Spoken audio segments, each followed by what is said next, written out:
Alright.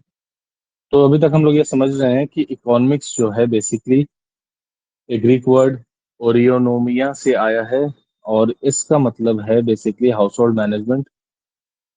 Father of economics जो है उनका नाम है Adam Smith, modern modern economics के।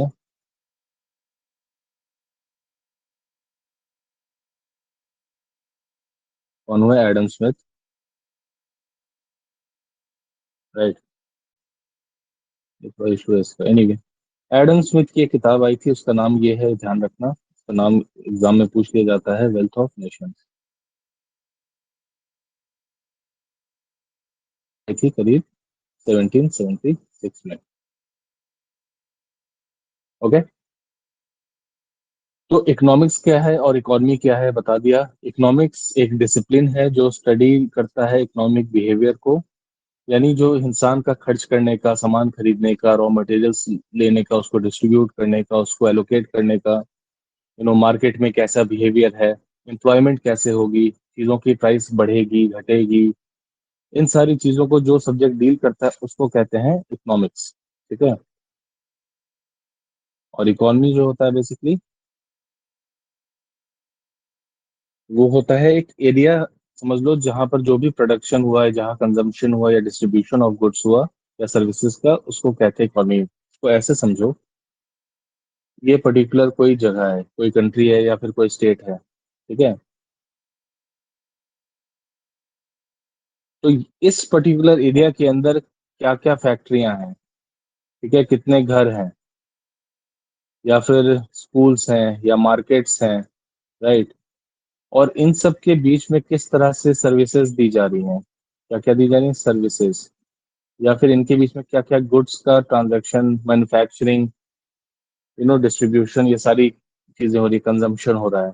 तो ऐसे जो एरियाज होते हैं उनको ही हम समझते हैं इकोनॉमी के अंदर।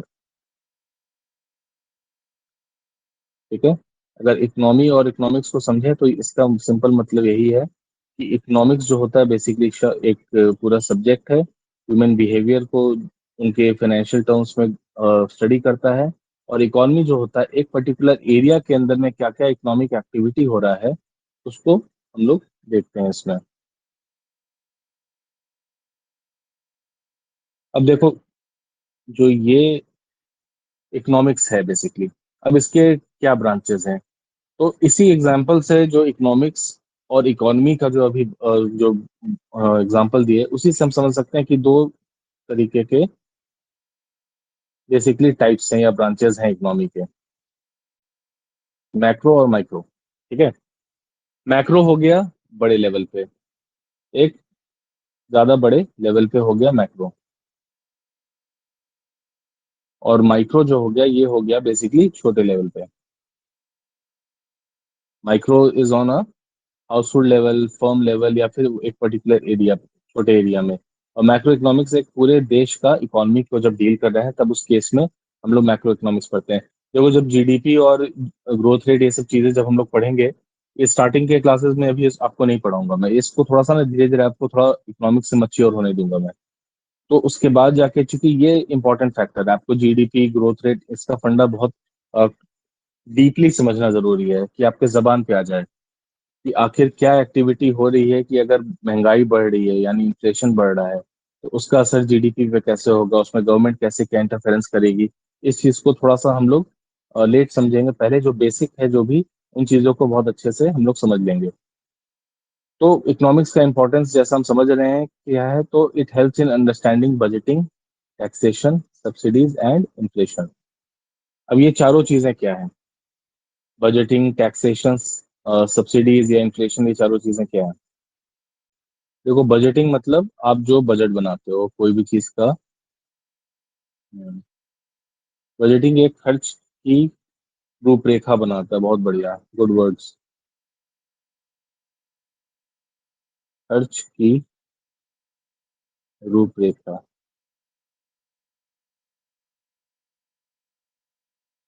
अच्छा, बजट जैसे हर साल आता है फरवरी में, उसको क्या कहते हैं उसका, क्योंकि बजट जैसा शब्द तो इस्तेमाल किया नहीं गया है, तो वो क्या वर्ड है जो यूज किया गया है जनरली, जो जो बजट वर्ड तो हम लोग कॉमनली कहते हैं ना, पर इन रियलिटी वो वर्ड क्या है जो यूज, जो बेसिकली मेंशन किया गया है?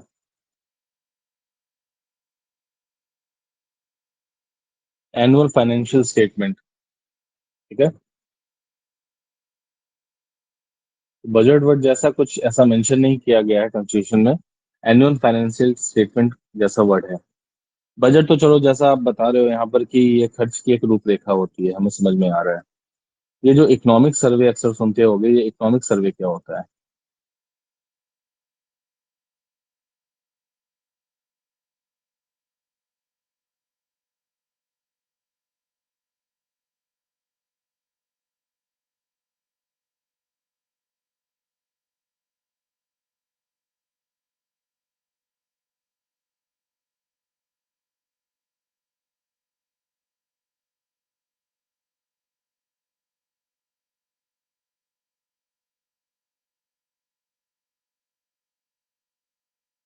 लोगों की आय को लेकर के सर्वे के। देखो, इकोनॉमिक सर्वे जो होता है ना, वो इंडियन इकोनॉमी के जो कंडीशन है या स्टेट को, स्टेट ऑफ इंडियन इकोनॉमी उसके लिए है। ये उसको बताता है, और वो भी कब का, यानी पिछले साल का। बजट अगले साल के लिए है। इकोनॉमिक सर्वे जो है वो पिछले साल का बताता है कि पिछले साल में what was the state of economy, यानी हालत क्या थी इकोनॉमी की पिछले साल। क्या ऐसे डेटा है या फिर क्या ट्रेंड्स है, उसके बेसिस पे ही आपको समझ में आता है कि आगे के साल में, यानी जो बजट अब बनेगा, वो इकोनॉमिक्स सर्वे के आधार पे ही एक समझ में आएगा कि आपको आगे के साल में किस तरह से आपकी पॉलिसीज होंगी, क्या क्या पॉलिसीज लानी है। ठीक है। क्या ट्रेंड फॉलो हो रहा है, क्या ट्रेंड बदलना है। ये सारी चीजों का काम जो है बेसिकली इकोनॉमिक सर्वे के हेल्प से ही होता है। तो इकोनॉमिक सर्वे पास्ट की चीजों के लिए है, और आपका ये बजट जो है basically it is for the future. No. तो बजटिंग का मतलब खर्च का एक रूपरेखा जो तैयार करते हैं वो हो गया बजटिंग। टैक्सेशन क्या हुआ? तो टैक्सेशन भी कोई बहुत रॉकेट साइंस नहीं, ऑफ कोर्स जो भी आपको टैक्स लगाना है लोगों को। अभी देखो, डोनाल्ड ट्रंप आए यूएस में। इलेक्शन के टाइम इन्होंने क्या कहा कि मैं अमेरिकियों का जो इनकम टैक्स है इसको कर दूंगा बंद, कि अमेरिकियों को अब, अमेरिकन को अब इनकम टैक्स नहीं देना है। तो ऐसा तो नहीं है, वो पागल थोड़ी है, इनकम टैक्स बंद कर देंगे। इनकम टैक्स से सरकार जो है, सरकार को, गवर्नमेंट को जो है वो आपको, उनको मिलता है, रेवेन्यू आता है उससे। राइट। इनकम टैक्स से तो उनको रेवेन्यू आता है, तो अपने रेवेन्यू का सोर्स को सिर्फ वोट जीतने के लिए ऐसा बहाना बना करके तो बंद नहीं कर देंगे। तो इसका मतलब कि कहीं ना कहीं वो सोच के रखे थे, अगर रेवेन्यू का सोर्स यहाँ से बंद होगा तो कहीं और से आएगा, कहीं और से बढ़ाना होगा। राइट। तो इसीलिए इन्होंने लगाना शुरू किया क्या? टैरिफ। टैरिफ्स भी क्या है, एक तरह के टैक्स ही हैं। ये टैरिफ्स किस पे लगाए जा रहे हैं? तो दूसरे कंट्रीज पे लगा रहे हैं, दूसरे देशों पे लगाए जा रहे हैं। राइट। दूसरे देशों पे लगाए जा रहे हैं, जो भी वहां वो अपना सामान भेजते हैं उस पे एक टैक्स लगता है। राइट। तो यानी डोनाल्ड ट्रंप अगर ऐसा कुछ कह रहे हैं, इनकम टैक्स हटा देंगे, यानी वो कैलकुलेट करके बैठे बैठे हैं कि टैक्सेशन का पॉलिसी कैसे होगा, और अगर जो हमें नुकसान होगा वो हम भरपाई कहाँ से करेंगे। इकॉनमी ऐसे ही चलती है कि आप हर चीज का एक रूपरेखा और एक स्ट्रक्चर तैयार करके रखते हैं। फिर सब्सिडीज। सब्सिडीज का खेला तो इंडिया में सबसे ज्यादा है।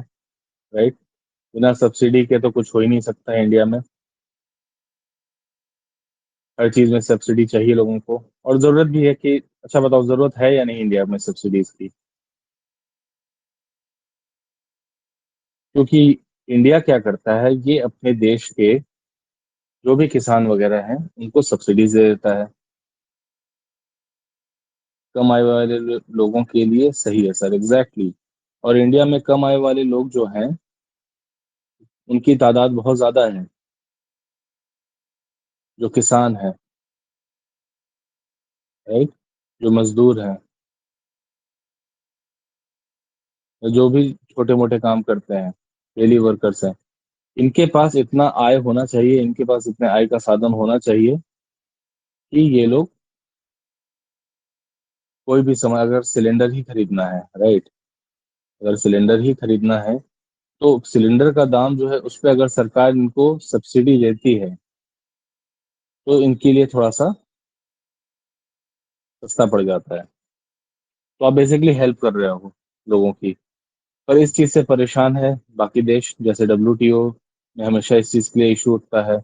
अमेरिका को नहीं पसंद है ये चीज, क्योंकि जो किसान वगैरह हैं इंडिया के, उनको फायदा तो, सब्सिडी से फायदा जरूर मिलता है, पर इनकी कंपनियों के माल जो है वो इंडिया में महंगे आ जाते हैं, क्योंकि इंडिया में किसान जो है वो तो सस्ते में अपना सामान बेच पा रहा है, क्योंकि सरकार से उनको सब्सिडीज वगैरह मिल रही है, तो उनको फायदा हो रहा है किसानों को, लोगों को भी फायदा हो रहा है कि सस्ते में सामान मिल रहा है, इसलिए। बट अमेरिकन को प्रॉब्लम हो रही है कि ये, या फिर यूरोपीय हो गए, ये जो भी बाहर के हैं, इनके सामान बेसिकली महंगे हो जा रहे हैं। तो सब्सिडीज आर इम्पोर्टेंट। तो अब सब्सिडीज भी कहाँ से देगा सरकार? इसके लिए जो पैसा है ये कहाँ से आएगा? ये भी देश के बजट, इकोनॉमी में से ही आएगा, राइट। तो उसके कैलकुलेशन के लिए भी ऑफ कोर्स हम लोग को इसका मतलब है कि चाहिए, इकोनॉमी का नॉलेज होना चाहिए। और इन्फ्लेशन, इन्फ्लेशन देखो एक अलग ही चैप्टर ही है, जब आगे हम लोग पढ़ेंगे। UPI, unemployment, poverty, inflation. Inflation देखो एक बहुत ही इंपॉर्टेंट फैक्टर है देश में। इन्फ्लेशन के कारण पाकिस्तान का हालत बुरा है, पता ही होगा। पाकिस्तान में चीजों के दाम कुछ इस तरह से स्काई रॉकेट किए हैं कि बस। तो इन्फ्लेशन का, आसान सुनने में बड़ा भारी सा वर्ड लगता है इन्फ्लेशन, पहली बार हम भी सुने तो हमको भी ऐसा ही लगा था क्या है भाई इन्फ्लेशन। पर इन्फ्लेशन का साधारण मतलब है महंगाई, ठीक है।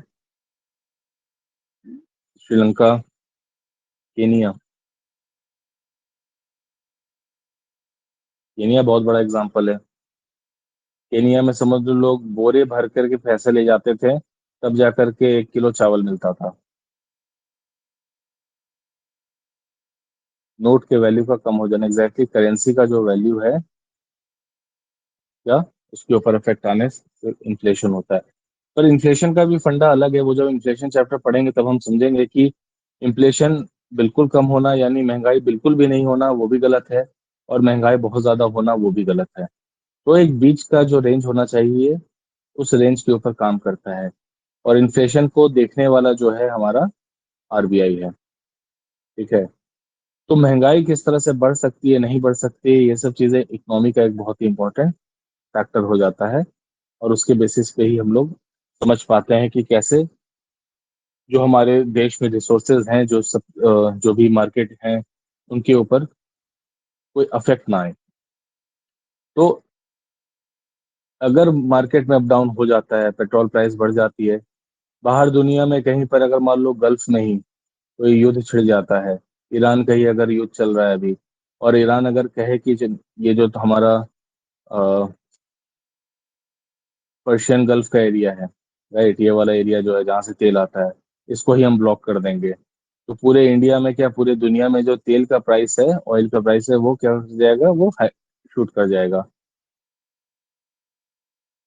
तो इन सारी चीजों को समझने के लिए ही हमें इकोनॉमिक्स चाहिए, क्योंकि हमारे दिन पर दिन के सारी चीजों को ऊपर अफेक्ट डालता है। ईएमआईज हो गए, इंटरेस्ट हो गए, हर सब चीज के ऊपर। ईरान बढ़ जाएगा। तो इम्पोर्टेंस समझ लिए। चलो एक क्वेश्चन यहाँ पर जो दिया हुआ है, इसका आंसर मत देखो, ये बताओ exam question. Economics is the study of, इन चारों ऑप्शन में से सही ऑप्शन क्या होगा? Only money, scarcity and choice, only inflation, in unlimited resources। B होगा scarcity यानी कमी, और चॉइस, चॉइस मतलब चुनना, राइट, चुनाव। तो आपकी क्या कमी है और उस कमी में आप क्या चुनेंगे, यही बेसिकली इसी चीज को करना अ, आपको इकोनॉमिक्स डिफाइन करता है। गांधी जी एक बार कहे थे कि there is enough on earth for everyone's need, यानी धरती पर लोगों की नीड के लिए, लोगों की जरूरत के लिए बहुत कुछ है, पर there is not enough for everyone's greed, लोगों की लालच यानी ग्रीड के लिए सब चीज नहीं है। तो वही समझ लो इकोनॉमी का फंडा है।